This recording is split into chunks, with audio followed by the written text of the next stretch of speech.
AP industries additional director వి సురేష్ బాబు ఆస్తులపై ACB సోదాలు కొనసాగుతున్నాయి. విజయవాడలోని ఆయన ఇంటిలో ఏసీబీ అధికారులు తనిఖీలు చేస్తున్నారు. ఆదాయానికి మించి ఆస్తులున్నట్లు ఆయనపై ఆరోపణలున్నాయి.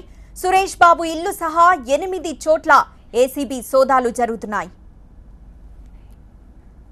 ఏసీబీ సోదాలపై మరింత సమాచారం మా ప్రతినిధి అగస్త్య అందిస్తారు. అగస్త్య, సుమతి, ఈ రోజు ఉదయం 7 గంటల నుంచి ఏపీ ఇండస్ట్రియల్ అడిషనల్ డైరెక్టర్ గా ఉన్న బయ్యవరపు సురేష్ నివాసంలో తనిఖీలు జరుగుతున్నాయి. ధరంఖరం రోడ్ లో ఉన్న ఆ శ్రీదేవి అపార్ట్మెంట్ లోని తన నివాసంతో పాటు రాష్ట్రంలో ఇతర 8 ప్రాంతాల్లో ఈ తనిఖీలు జరుగుతున్నాయి. పిడుగురాళ్ల, గుంటూరు, హైదరాబాద్ లో ఉన్న సురేష్ బాబుకు సంబంధించిన బంధువులు కావచ్చు, అతని అనుచరుల నివాసాల్లో తనిఖీలు జరుగుతున్నాయి. అయితే ఇక్కడ హైదరాబాద్ లో ఉన్న తన నివాసంలో పెద్ద స్థాయిలో కేజీల కొద్ది బంగారం, వెండి, అదేవిధంగా విదేశీ కరెన్సీతో పాటు భారత కరెన్సీ కూడా పెద్ద ఎత్తున లభించడం జరిగింది. దాదాపు 40 కోట్లకు పైగా అక్రమాస్తులను గుర్తించారు. ఆయనను ఇటీవలే ఏపీ ప్రభుత్వం అవినీతి ఆరోపణల నేపథ్యంలో ఆయనను పదవి నుంచి బదిలీ చేయడం జరిగింది. ఇంకా పోస్టింగ్ ఇవ్వలేదు. పోస్టింగ్ కోసం ఎదురు చూస్తున్న ఈ నేపథ్యంలో, అంటే బదిలీ అయినప్పటి నుంచి ఏసీబీ ఒక నిఘా నేత్రం ఆయనపై కన్నువేసింది. అయితే అప్పటి నుంచి వాళ్ళు అనేక డాక్యుమెంట్లు సేకరించిన తర్వాత ఈ రోజు ఉదయం 7 గంటలకు ఆకస్మికంగా 8 చోట్ల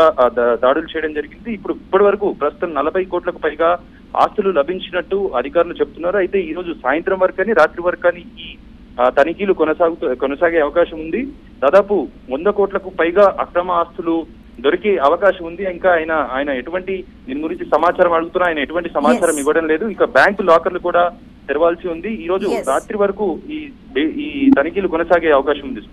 రైట్, ఈ రోజు రాత్రి వరకు ఇంకా తనిఖీలు కొనసాగే అవకాశం ఉంది. ఇప్పటికే 40 కోట్లకి పైగా అక్రమాస్తుల్ని గుర్తించారు ఏసీబీ అధికారులు.